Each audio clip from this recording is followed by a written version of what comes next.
오늘 목사님 말씀을 들으면서 와 진짜 이렇게 제가 25년 동안 한 800편 정도 영화 설교를 했지만 야 우리 목사님들은 전부 다 영화 설교자다. 단지 안 사용할 뿐이지. 오늘 아주 벌써 뜨거워졌습니다. 저도 피아니스트를 보면서 엄청 감동했는데 저는 개인적으로 어떤 청년 사역을 주로 해왔기 때문에 어떻게 청년들을 만날 것인가. 세상 문화가 너무 재미있고 교회는 재미없다. 이게 청년들의 아이들의 기본적 얘기예요. 그러던 어느 날 제가 이제 청년들에게 어떻게 복음을 전할 것인가를 매우 관심을 갖다가 이제 미국 유학 시절에 윌로크릭 교회에서 소위 스킷 드라마를 가지고 하는 예배를 보면서 너무 감동을 받았죠. 문화를 사용한 예배가 매우 중요하다. 그래서 처음 교회를 개척했을 때는 드라마 설교를 하다가 어느 날부터 영화 설교를 하게 되었는데 그래서 영화 속에 대중적 영화 속에서 복음을 찾아낼 수만 있다면 이건 너무 효과적이잖아요. 그래서 오늘 뭐 제가 예전에 많이 얘기했었기 때문에 오늘은 우리 한국의 영화들 중에서 탑 3 그러니까 1000만 관객을 넘은 새 영화를 가지고 살짝 얘기 좀 해볼까 합니다. 우선 3위 신과 함께 죄와 벌이 1441만 명을 동원했어요. 상상할 수 없죠. 그러면 이 영화의 핵심적 코드는 뭐냐면 여기 지장보살, 49제, 염라대왕, 바리공주 설화, 불교와 무속신앙이 막 섞여 있어요. 근데 이 영화를 관통하는 한 가지 얘기는 무엇이냐 하면 거기 한 청년이 자옹이라는 친구가 노무를 죽여요. 죽이려고 하다가 그 장면 보셨잖아요. 그 죄책감 때문에 평생도록 일을 해요. 평생도록. 그러니까 무슨 소방사, 목욕탕, 청소부터 시작해서 대리운전 뭐든지 했어요. 그렇게 오랜 시간 동안 자기가 죽음에 이를 때까지 그렇게 하다가 죽어요. 근데 죽었는데 난리가 난 거예요. 그 천상계가. 이게 뭐라고 얘기하냐면 1593년 논계 이모 죽음 이후에 422년 만에 등장한 귀인이라는 겁니다. 이게 사실은 굉장히 중요했어요. 자기 죄에 대한 책임이거든요. 그러니까 성경은 그 영화에서도 말하지만 어느 누구도 자신의 죄에 대해서 해결할 수가 없다는 겁니다. 그 정도 해야 조금 해결이 들똥말똥이야. 그런 얘기를 하게 되면 바로 우리는 칭의적 사건, 예수 그리스도를 얘기할 수 있잖아요. 이제 그렇게 코드가 넘어가는 겁니다. 두 번째 영화는 1626만 명을 동원한 극한직업입니다. 이거 엄청 재미있죠. 네. 그럼 아시죠? 마약 수사단이 이제 소위 마약 그 왕을 잡으려고 하면서 그 앞에 있는 치킨집을 거기서는 나중에 그 치킨집을 인수해가지고 장사 하나도 안 되는데 근데 이제 장사가 잘 되는 아시죠? 너무 잘 되는 거예요. 네. 너무 잘 되고 나중에는 이게 본업인지 아닌지 막 찾아내는 거예요.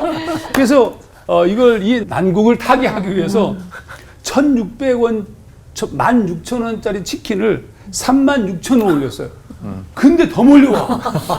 그래서 엄청 돈을 버는 거죠. 방송국에 와서 취재하겠다고 하는데도 그러니까 어떻든 간에 안 파는 것이 목적인데 안 팔려고 하면 안 팔수록 더 팔리는 거예요. 이 매우 중요한 얘기가 들어오잖아요. 여기서 제가 썼던 성경 말씀은 너희는 먼저 그의 나라와 그의 의를 구하라. 그리하면 이 모든 것을 너에게 더하시리라. 그래서 설교 제목이 덤이에요. 덤. 우리가 이 세상을 살지만 세상에서 아무리 잘 되더라도 이게 우리의 목적이냔 말이에요. 이런 얘기를 했었고요. 마지막 1위는 뭘까요? 1위? 명량입니다. 명량. 1761만 명. 이 상상할 수 없는 그러니까 1761만 명이 봤으면 다 본 거라고 봐야 돼요. 그럼 이 영화 속에서 여러분 아시는 것처럼 이순신 장군이 마지막에 이제 이 정유제라는 얘기거든요. 이미 이렇게 다 망가져가지고 12척밖에 안 남았어. 이게 어떻게 싸워요? 적군은 한 300척인데 이게 싸움이 안 되잖아요. 조선 조정에서는 그럼 그냥 거두고 육군에 편입하라 이렇게 요청을 하였지만 신에게는 12척의 배가 있습니다. 이 엄청난 얘기. 그래서 난중일기에 그 전날에 썼던 휘호가 남아있어요. 그게 뭐냐면 필사즉생, 필생즉사. 살고자 하면 필히 죽을 것이요. 필사즉생, 죽고자 하면 살 것이다. 와, 기가 막힌 얘기죠. 근데 갑자기 제가 이 말씀, 이순신 장군의 얘기를 들으면서 성경 말씀이 딱 떠올랐어요. 아무든지 나를 따라오려거든 자기를 부인하고 날마다 제 십자가를 지고 나를 따를 것이니라. 누구든지 제 목숨을 구원하고자 하면 필생 잃을 것이요 즉사. 누구든지 나를 위하여 제 목숨을 잃으면 필사 구원하리라. 즉생. 이거 주님이 가르쳐준 제자도 아니에요. 그래서 마지막에 자기를 완전히 포기합니다. 죽음을 각오하고 싸움으로 나가는 거예요. 근데 저는 이 장면을 보면서 교회가 갖고 있어야 될 것이 뭔가 죽고자 하지 않는다는데 왜 죽지 않으려고 그러는가? 주님께서는 분명히 제자도를 자기를 부인하고 자기 십자가를 지고 쫓으라고 얘기했는데 왜 교회들은 크리스찬들은 자기를 부정하지 아니하고 자기를 주장하고 있는가? 세상이 하나님께로 돌아오지 않은 이유가 뭘까? 여기 있는 게 아니냐. 이 영화의 제일 마지막 장면이 드디어 승리해요. 왜군들이 막 떠나가는데 거기에 이제 언덕편에서 사람들이 그걸 쳐다보고 있는 겁니다. 근데 그 사람들이 전부 다 이순신 장군의 대장선을 바라보면서 큰 절을 올립니다. 소름이 끼쳤어요. 세상이 교회를 보면서 절을 해야 되잖아요. 고맙다고. 요즘 세상에서 교회를 손가락질을 하니 이거 회개해야 되죠. 제가 오늘 1위, 2위, 3위 영화를 봤는데 이렇게 기가 막힌 영화들 속에서 복음을 끄집어낼 수만 있다면 여러분 모두가 다 영화 설교를 통하여서 복음을 전할 수 있습니다. 잠깐 기도하겠습니다. 하나님 아버지 고맙습니다. 우리에게 하나님이 주신 모든 것들 비록 인간이 만들었을지라도 그 속에 하나님이 일하신 우리가 믿습니다. 하나님 소홀히 사용하지 않게 도와주시고 영화를 통해서도 하나님의 복음을 말하는 우리 모두가 되도록 인도하시옵소서. 예수님 이름으로 기도하옵나이다. 아멘. 요즘에 교회 안에서 이 문화의 중요성이 점점 커지고 있는 것 같은데요. 어떻게 하면 교회에서 이 문화적인 코드나 방법을 함께하는 접점을 좀 만들 수 있을지 이미 하고 계신 것도 좋고요. 그런 방법들을 좀 나눠주시면 좋겠습니다.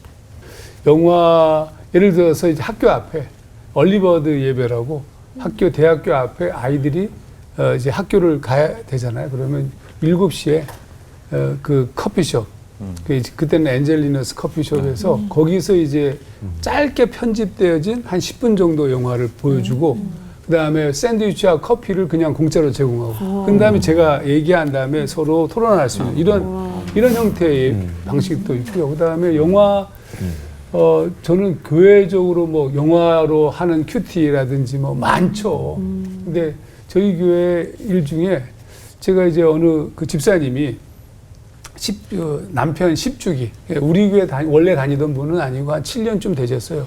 그 전에 다니던 교회에서 오랫동안 봉사하시고 그 교회를 거의 세운 분이다시피 한 남편이 암으로 돌아가신 겁니다. 그러니까 그 집사님 그 교회를 다니지 못하고 2, 3년 후에 여기저기 배회하다가 우리 교회를 어떻게 다니게 됐어요. 10주기가 되었는데 목사님 예배 좀 드려주셨으면 좋겠습니다. 가서 예배를 드렸죠. 납골당에 가서 예배를 드렸는데 거기에 그 즈음에 같이 교회를 떠난 어떤 그 동생이죠. 그 집사님의 동생도 같이 있었어요. 교회를 안 다니는 거예요. 근데 이제 밥 먹고 커피 마실 때 제가 이렇게 도발적 질문을 했어요. 혹시 인생 영화가 뭐예요? 이렇게. 뭐 자연스러운 대화죠. 자기는 제리 맥과이어가 인생 영화래요. 그럼 제리 맥과이어로 제가 설교하고 싶은데 그때 한번 오시겠어요? 거의 거절을 못 하잖아요. 그러면. 그래서 이 날짜 잡고 아예 그때를 잡아서 그날 영화 설교를 제리 맥과이어를 했어요. 제가 이제 요즘에 많이 애쓰고 있는 것 중에 하나가 중소교회, 작은 교회를 어떻게 살릴까. 이미 경쟁력이 게임이 안 되거든요. 이 대형 교회들이라든지 모든 것을 가진 교회, 모든 미디어, 설교의 어떤 질부터 시작해서. 제가 이제 보급하고 하고자 하는 것이 뭐냐 하면 작은 교회들에게 영화 설교를 가르치는 거예요. 그럼 예를 들면 브로셔나 교회 밖에 현수막에다가 그건 별로 안 좋은 설교긴 하지만 파묘로 영화 설교 주제가 이렇게 파묘로 영화 설교하는 거예요. 예를 들면 노량으로 영화 설교한다고 얘기해요. 그러면 이게 전도하기 너무 쉽죠. 야, 우리 교회 좀 가자. 뭐 교회 따분한데. 아니 우리 목사님이 파묘로 설교하는데 이건 좀 솔깃하잖아요. 그리고 더 중요한 것은 타겟 전도도 가능한 겁니다. 내가 전도를 계속 하는데 아니 요즘에 본 영화 중에 재미나게 본 영화 뭐예요? 한 명이 아쉬운 교회에서는 무슨 영화라고 그러면 목사님한테 얘기하는 거예요. 목사님이 그 영화로 준비한 다음에 우리 목사님 내 말을 듣고 특별히 이 영화로 설교를 준비했다는데 한번 안노 발표? 아니 올 수밖에 없겠죠. 작은 교회를 어떻게 살릴까? 저는 개인적으로 영화 설교가 매우 중요한 설교의 전도의 통로가 된다. 이렇게 이와 같은 여러 가지 방법들이 영화로 사용할 수 있지 않을까 생각합니다. 정훈 씨가 아까 낚시라 그랬어요. 요새 낚시 전도법이네. 좋은데요? 낚시 사람을 전도법. 낚는 그러니까 거잖아요. 낚시 전도법.